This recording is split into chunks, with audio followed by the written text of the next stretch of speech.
তুই পাকিস্তানের বিমানে কি হরস? আমি পাকিস্তানি করে তো বিয়ে বসছি।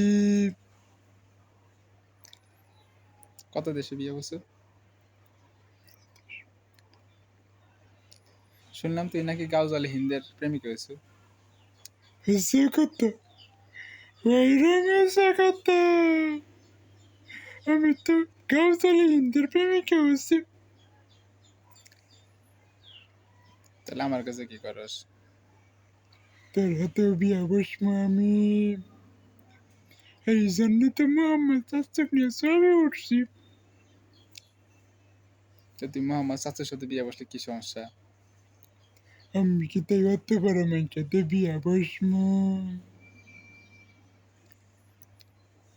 খেয়ালস তো ঠিকই, বড় বড় বুড়া বুড়া মানুষের সাথে, তো বিয়ে বসলে সমস্যা কি?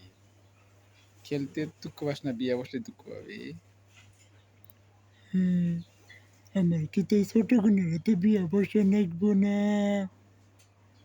যদি মরে যায় কয়েক বছর পরে। মরে গেলে তুই আবার নতুন প্রেমিকা খুঁজবি।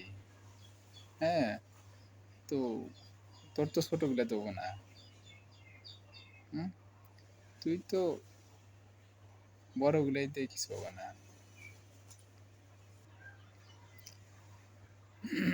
তো আমার হিন থেকে বিমানে ল্যান্ডিং করলি কেন? আমি তো তো গরমে বিয়া বসছি। তুই কি আমার বাপে হাতে বিয়ে বসু? হয়েছে কত, আমি তো তোর বাপের হাতেও বিয়া বসমু। বাপের হাতে বিয়ে বসবে কারণ বাপের হাত, আমার বাপ না ফকির নিয়ে দে 10 তলায় যে থেকে তাকে দে সব ধরনের রুচি আছে, বুঝছো, সব চুদে। হ্যাঁ, আর বাপের হাতে না চুদলে তো তোর পেটে যারো চন্দন ঢুকবো না। শ্বশুরের সাথে এবং ছেলের সাথে দুইটা মিলে মিক্সড হইলে একসাথে ওটা জারদ সন্তান হয়। একজনের বাচ্চা আর একজন দিলে ওটা জারদ সন্তান বলে না, এটা বলে আনঅফিসিয়াল।